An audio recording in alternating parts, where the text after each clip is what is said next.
On nous apprend depuis notre enfance à refouler nos émotions, qu'elles soient négatives ou positives. Négative, ne sois pas fragile, n'aie pas peur, ne pleure pas, ne sois pas anxieux, ne te montre pas timide, etc. Et positive, tu vas éviter de te réjouir de tes succès parce que on peut penser que tu es orgueilleux. Et donc, l'idée n'est pas d'exposer ses émotions publiquement, mais d'apprendre à les canaliser.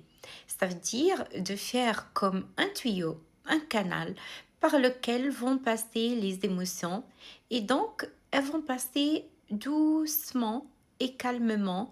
Ça éviterait les tempêtes réactionnelles, les bouchons, ça veut dire étouffer les émotions et après en tomber malade, ou de les manger comme font certains. Certains comprennent bien de quoi je parle.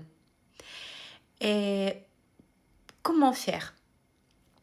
Donc, avant tout, euh, on parlait. On parlait aux proches, un ami proche, un parent auquel on est proche et auquel on a confiance, sa sœur, son frère, les gens qui nous aiment, qui ne nous jugent pas. Et on sait que on peut en parler et qu'ils ne vont pas nous juger, ils vont accueillir et peut-être conseiller, mais ils sont tout simplement de bonne écoute.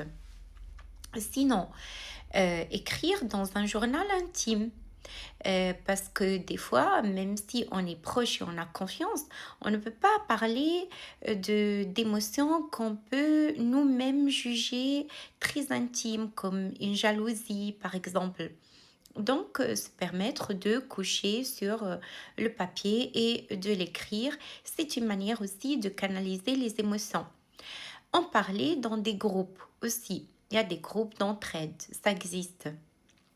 Et si les émotions sont vraiment très gênantes, très fortes, et toutes ces méthodes-là ne peuvent pas aider, il faut dans ce cas-là ne pas hésiter à prendre un rendez-vous avec un thérapeute, avec un professionnel de santé, un psychologue, voilà, pour en parler, pour apprendre à canaliser les émotions.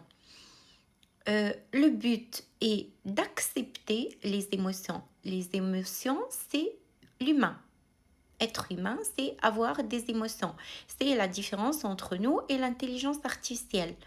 C'est que on a des émotions et on les ressent.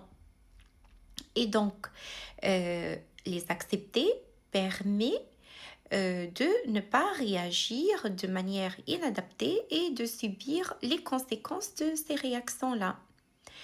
euh, il y a une citation qui dit que celui qui ne sait pas pleurer ne sait pas rire non plus.